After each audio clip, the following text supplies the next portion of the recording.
Assalamualaikum warahmatullahi wabarakatuh. Apa kabar semuanya? Kembali lagi dengan saya, Yolanda Ibrahim. Materi kita hari ini masih tentang laporan hasil observasi, melanjutkan materi sebelumnya. Mari kita simak bersama-sama.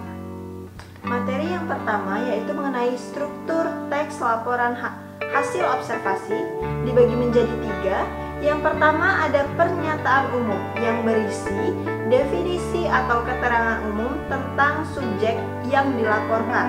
Pernyataan umum berisi informasi umum seperti nama latin, asal-usul, kelas, informasi tambahan tentang hal yang dilaporkan. Yang kedua ada deskripsi bagian, yaitu berisi perincian hal-hal yang dilaporkan. Kalau binatang mencakup ciri fisik, habitat, makanan, dan perilaku. Nah, jika tumbuhan berupa perincian ciri fisik bunga, akar, buah, atau perincian bagian yang lainnya. Perincian manfaat dan nutrisi juga dipaparkan pada bagian ini.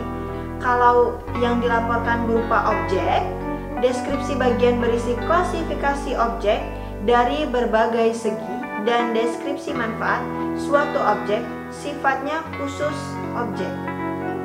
Dan yang terakhir ada kesimpulan, yaitu berisi ringkasan umum hal yang dilaporkan. Nah, di samping ada contoh dari struktur laporan hasil observasi. Selanjutnya ada menelaah bahasa pada teks laporan hasil observasi. Menelaah isi teks laporan hasil observasi menuntut ketelitian, pemahaman, kekritisan berpikir, serta keterampilan menangkap ide-ide yang tersirat di dalam bacaan. Sumber bahan dapat diperoleh dari sumber bahan buku paket, buku rujukan, majalah, dan yang lainnya. Isi bahan dalam kegiatan membaca bahasa dapat berupa bahan yang menyangkut masalah ilmu pengetahuan alam, sosial, budaya, dan kesusastraan. Adapun yang perlu diingat dalam kegiatan membaca bahasa adalah bahan yang akan digunakan harus memuat struktur bahasa.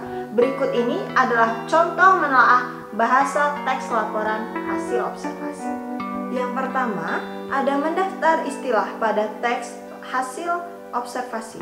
Istilah adalah kata atau gabungan kata yang dengan cermat mengungkapkan makna konsep, proses, keadaan, atau sifat yang khas dalam bidang tertentu. Contoh istilah biologi seperti abotik, amputasi, anatomi, antioksidan, asimilasi, dan yang lain sebagainya. Yang kedua, ada menelaah untuk melengkapi teks laporan hasil observasi. Dibagi menjadi 2. Yang pertama ada pola pengembangan isi. Pola pengembangan isi laporan tergantung apa yang akan diobservasi. Di samping ada contoh-contoh pengembangan isi dalam teks laporan hasil observasi. Bisa kita lihat.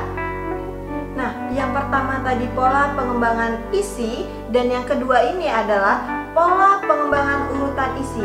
Dari contoh-contoh di samping bisa ada beberapa jenis cara pengembangan isi teks laporan hasil observasi.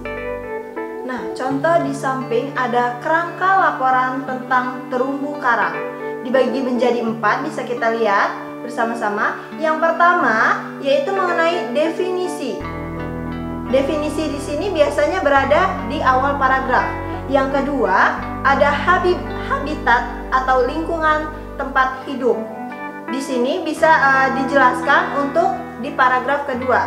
Selanjutnya ada perilaku atau cara bergerak suatu laporan yang akan kita bahas nantinya. Ini biasanya masih terdapat di paragraf di tengah, bisa paragraf 2 dan selanjutnya. Nah, dan yang terakhir ada jenis dari berbagai bentuk. Biasanya dia terletak di akhir paragraf. Yang ketiga ada menelaah dan memperbaiki kepaduan dari suatu paragraf teks laporan hasil observasi. Yang keempat ada menyunting kalimat yang mengungkapkan klasifikasi. Di sini ada 2 contoh kalimat. Yang pertama ada berdasarkan bentuknya maka terumbu karang dapat dikelompokkan menjadi 2. Dan Kalimat yang kedua, manfaat daripada pasir putih untuk kehidupan sangatlah banyak. Nah, perbaikan kalimat dari dua kalimat tadi, yang pertama, berdasarkan bentuknya, maka, kata maka kita hilangkan. Kita lanjut menjadi terumbu karang dapat dikelompokkan menjadi dua. Jadi perbaikannya, berdasarkan bentuknya, terumbu karang dapat dikelompokkan menjadi dua. Kalimat yang kedua, manfaat, kata daripada kita hilangkan menjadi manfaat pasir putih untuk kehidupan sangatlah banyak. Yang kelima, ada menyunting kalimat boros atau kalimat yang berlebihan. Contoh kalimat yang salah di sini ada manfaat yang terkandung dalam terumbu karang dapat dikelompokkan menjadi dua, yaitu adalah manfaat langsung dan manfaat tidak langsung. Nah, perbaikan kalimatnya bisa kita bagi menjadi dua. Yang pertama ada manfaat terumbu karang dapat dikelompokkan menjadi dua, yaitu manfaat langsung dan manfaat tidak langsung. Dari kalimat pertama tadi di sini yang terkandung dalam kita hilangkan, kata yang terkandung dalam kita hilangkan. Nah, yang kedua, kalimat yang kedua, terumbu karang memiliki berbagai manfaat yang sangat besar sekali. Nah, dari kalimat yang kedua, kata mengandung kita hilangkan. Yang keenam, ada menelaah prinsip penggunaan kata, kalimat tanda baca, dan ejaan.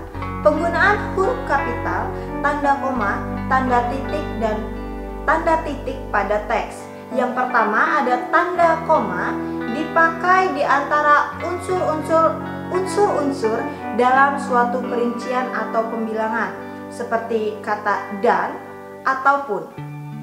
Yang kedua ada tanda koma dipakai di belakang kata penghubung antar kalimat yang terdapat pada awal kalimat. Contohnya seperti jadi, dengan demikian. Yang ketiga ada huruf kapital dipakai sebagai huruf pertama nama diri atau nama diri geografi jika kata yang mendahuluinya menggambarkan kekhasan budaya. Contoh, Pulau Seram, Antartika, dan Sungai Kapuas. Yang ketujuh ada penggunaan imbuhan asing dalam teks laporan hasil observasi. Bisa kita lihat contoh di samping. Akhiran is memiliki makna atau bersangkutan dengan akhiran is, merupakan adaptasi dari bahasa Belanda dan bahasa Inggris. Contohnya sebagai berikut. Yang pertama di sini bisa kalian lihat sendiri. Kata teknis bersifat atau mengenai dalam kurung menurut. Bisa kalian lihat sendiri. Yang kedua, ada praktis berdasarkan praktik atau mudah dan senang. Yang kedua, di sini ada kata praktis yang artinya berdasarkan praktik atau mudah dan senang memakainya. Yang ketiga, ada kronologis, yaitu berkenaan dengan kronologi atau menurut urutan waktu. Yang keempat, ada biologis atau berkenaan dengan biologi. Akhiran isasi menyatakan proses atau menjadikan sesuatu. Akhiran isasi adaptasi dari bahasa Inggris. Contoh katanya di sini sudah ada. Yang pertama di sini sudah ada specialization dan spesialisasi. Contoh yang kedua ada globalisasi, globalization, dan globalisasi. Yang kedelapan ada penggunaan imbuhan asing dalam teks laporan hasil observasi. Awalan asing banyak digunakan pada istilah-istilah bahasa Indonesia, terutama untuk laporan hasil observasi atau kajian pengetahuan. Menggunakan awalan asing dicontohkan seperti gambar di samping, bisa kalian lihat sendiri. Bisa kita lihat contoh yang pertama, ada kata anti yang artinya melawan atau bertentangan dengan. Contohnya, antioksidan, anti komunis, anti klimaks, anti karat, dan yang lainnya. Yang kedua, kata bi, misalnya pada kata bilateral, bilingual, bikonveksi, yang artinya adalah dua.